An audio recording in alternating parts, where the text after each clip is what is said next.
What is in your water is a question that has permeated the existence of humans throughout nearly every century. But some of the less thought about concepts is how much contaminated water permeates our regular daily routines and our life and gets into your diet through ways besides drinking. Of course, the contamination of drinking water has always been a concern. But there are other questions that are equally applicable, such as why are there so many dentists? Regardless of the contamination of, well, not exactly regardless, but in conjunction with the contamination, toxic properties of toothpaste. Most toothpastes that we order today are toxic and destructive to teeth, and of course there's a practical reason for that. But more importantly, many people use the water from a sink to brush their teeth, to wash out their mouth, and to wash off their toothbrush. It is commonly known in most places that water that comes out of a sink comes from contaminated water, either contaminated with chemicals or contaminated with damaging biological agents and whatnot. Either way, it's contaminated. And we also use this water for washing plates that we eat off of. And we use this water in many different ways that we don't think about. So while we might buy bottled water and we might drink from different sources, we are still heavily contaminated through the different water sources that are available to us through the sink, and this in conjunction with other harmful chemicals and other things that we put into our body, perhaps not through ingestion, but in other ways. In addressing this concern, I personally make a mixture which is based off of glycerin, which you can buy in a bottle nearly anywhere.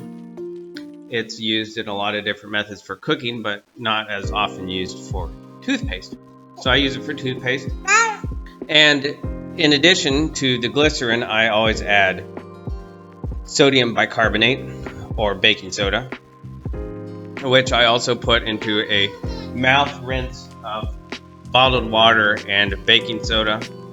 In addition to the baking soda and glycerin, I also add to the toothpaste that I make a drop or two of mint oil and lavender oil, although the mint oil can be problematic, so sometimes it's better just to go with lavender oil and exclude the mint, because mint oil is very strong. And of course that is essential oil, that is not just any oil. But there's other ways you could do it. You could probably mix it with like a mint tea or a lavender tea or something else. So it's all up to the individual anyway. That's how I make my personal mixture. Now, when it comes to the contamination of water, I have various experiences, and I'm so sure many people do, but not every single source of water is contaminated in the same way. As with in Ecuador, in my experience there, most of the water was contaminated with chlorine, which is essentially like if you put pool water as your source of water that comes through faucets. This is a little bit easier to deal with because all you have to do is boil it. But in other experiences, boiling the water does not work to remove the contaminants. And in Cancun, for instance, boiling the water simply produced a sort of oily substance on the surface that could not be strained out or removed in any way. So the only way to alleviate this is through using bottled water or different methods. Of course, while I was at Camp Lejeune, it was well known that the water in the French Creek section of the base was highly contaminated, and there is a lot of ways to obfuscate the real damage of this by saying that if you lived in those areas, then you might be entitled to a payout of a lawsuit. Of course, how those things always go is that both sides work together and nothing actually gets settled, and none of the victims get restitution. Instead, a payout goes to both corrupt parties, and dimes and nickels go to the victims. And a lot of this contamination is intentional, of course. when you ask the question of why are there so many dentists, it becomes very apparent. A lot of this is just like with most manufactured goods today. They're made to break so that you continue buying. And your teeth, all of these things that affect your teeth are made to break your teeth so that you go and buy from dentists. It's very sinister. It's all about control of business and maintaining the business of dentistry. Of course, this same theme can be found replicated in nearly every level of our lives, where we have so many products that are designed to cause damage so that we will go to doctors and other people to fix what has been done on purpose.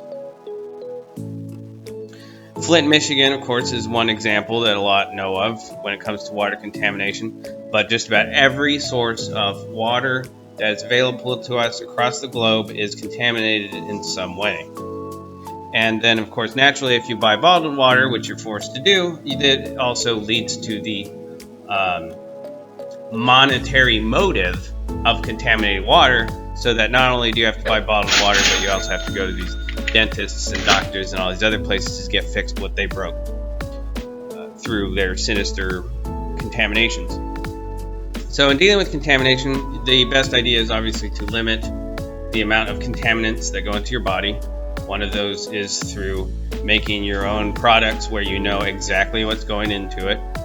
And another, of course, is to use pure sources, even if it might cost a little bit more money. In the long run, it would, of course, be cheaper than the really expensive doctor and dentist bills that most people have to deal with.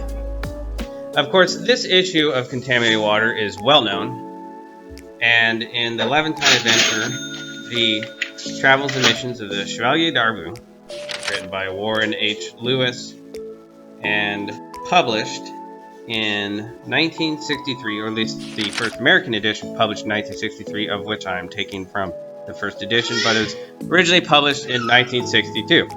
On page 74, it states in a paragraph, at 6 o'clock in the morning of April 4th, d'Arvou and his company set out on the subsidiary pilgrimage to the Jordan, the Mount of the 40 Days, and the Dead Sea, complete with a supply train and a mixed escort of Turks and Arabs.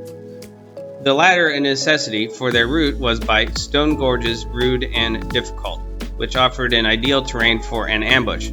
The first evening was spent in wanderings about the ruins of Jericho, near which they had camped, and from there an early start got them to the banks of the Jordan before sunrise.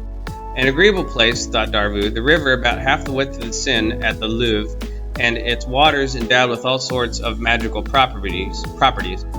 Here the devout drank copiously, bathed, and filled bottles with the precious water as relics of the pilgrimage, not the Low Country and German pilgrims, however.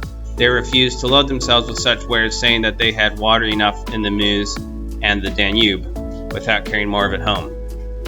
Of course, what this paragraph shows us is that those magical properties they're talking about are natural properties that are normally in water that's uncontaminated and toxic. And so they would obviously believe that certain water was magical because the effects are of what uncontaminated water would be, and they would know the difference, considering most of their rivers and waters, public waters that they had, were contaminated. And it is possible that at that time in the 17th century, the Danube and Meuse were not as contaminated as some of the other ones. Of course, nowadays, nearly every source of water on the planet is contaminated intentionally, and then naturally those people that contaminate it in order to bolster their vicious and expansive industry of health control, they promise to fix it. Yeah, like that's gonna happen. Anyway, if you enjoyed this content, please share this video, like it, subscribe to my channel, and check out my other content that I have made available, including my various writings and whatnot. And as always, stay tuned, there will be more.